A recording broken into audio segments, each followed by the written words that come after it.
Imagine a world where your neighbor could accuse you of witchcraft simply because of a quarrel.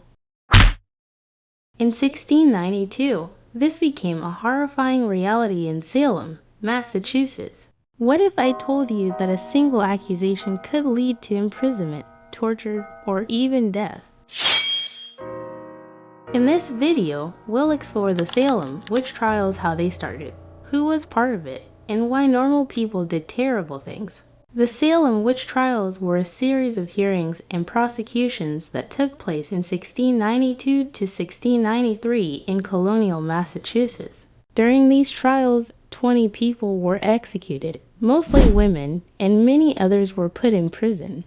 These events in Salem Village are remembered as one of the most famous cases of mass panic in American history. This painting is called Examination of a Witch 1853 by T.H. Madison, inspired by the Salem trials. This young woman who might be accused of being a witch, they are checking the young woman's back because during the time of the witch trials, people believed that witches had special marks or signs on their bodies. These marks were called witch marks or devil's marks. People thought these marks were proof that someone was a witch. Look at her, she looks scared because of this. People are pointing at her because they believe she might be a witch. A man depicted with a book in his hand could be either a judge or a minister. He is tasked with making a decision regarding whether the individual in question is a witch. While some people show bravery in hearing these trials, never mind, during the witch trials, people were very scared and believed strongly in witchcraft. Seeing someone accused of being a witch, especially if they thought she had magic powers or was connected to the devil, could make them panic. This fear might have been too much for them, causing them to faint. Let's take a moment to appreciate this captivating painting, Magic Circle by John William Waterhouse. John William Waterhouse depicts a scene related to witchcraft, where a woman, likely a witch, is performing a ritual by drawing a glowing circle on the ground. This circle is believed to protect the witch or focus her magical powers. This fascination with the supernatural is not just confined to art, but has also been a significant part of history. Do you know that the Salem Witch Trials began in a deeply religious Puritan society, where the fear of witchcraft was widespread? The problems began in January 1692 in Salem Village when some young girls started acting very strangely. They had fits, screamed, and moved in odd ways. The local doctor couldn't explain why, and soon people thought they were bewitched. The girls began saying that some local women were witches. These accusations were just the start of a big panic that spread through the whole village. As soon as the accusations began, they spread very quickly.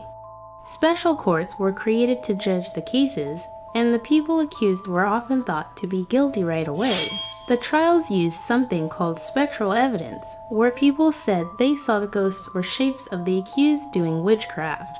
Some individuals used the hysteria of the trials to accuse others with whom they had conflicts or grudges, using the chaos of the trials to their advantage to resolve old arguments or settle scores. This lithograph by Joseph E. Baker, titled Fanciful Representation of the Salem Witch Trials, vividly captures the hysteria and dramatic tension of the infamous trials. You can see this woman, likely accused of witchcraft. She is standing in the witness stand, is portrayed with her arms raised and eyes looking upwards, possibly as a sign of invoking some supernatural force. The entire courtroom is caught up in a wave of intense fear and disbelief. This is another captivating painting, titled Trial of George Jacobs, August 5, 1692, by Thompkins H. Madison, vividly captures a dramatic moment from the Salem Witch Trials. George Jacobs was an English colonist in the Massachusetts Bay Colony. In 1692, during the Salem Witch Trials, he was accused of being a witch. Jacobs' daughter-in-law and granddaughter, Margaret, were among his accusers. George Jacobs' main accuser was his granddaughter. She accused him to try to protect herself from being accused. The painting shows Jacobs being comforted by his son, George. Judge John Hathorne is present, holding a book and pointing at Jacob's granddaughter, challenging her to prove her earlier statements. In the front, a girl and boy are having fits, which were claimed to be caused by Jacob's witchcraft. The boy's identity is unknown, but the girl could be Jacob's servant or the accuser in Putnam Jr. Jacob's found guilty and hanged on August 19, 1692. His son, George Jr., was also accused but avoided arrest. By the end of 1692, people started to doubt if the trials were fair. They questioned the use of spectral evidence, which means evidence based on dreams and visions. Governor William Phips stepped in to stop the chaos. The last executions happened in September 1692, and the court that ran the trials was closed in October. Later, many people felt sorry for what they did, and the families of the victims were given compensation. The trials ended, but the harm was already done.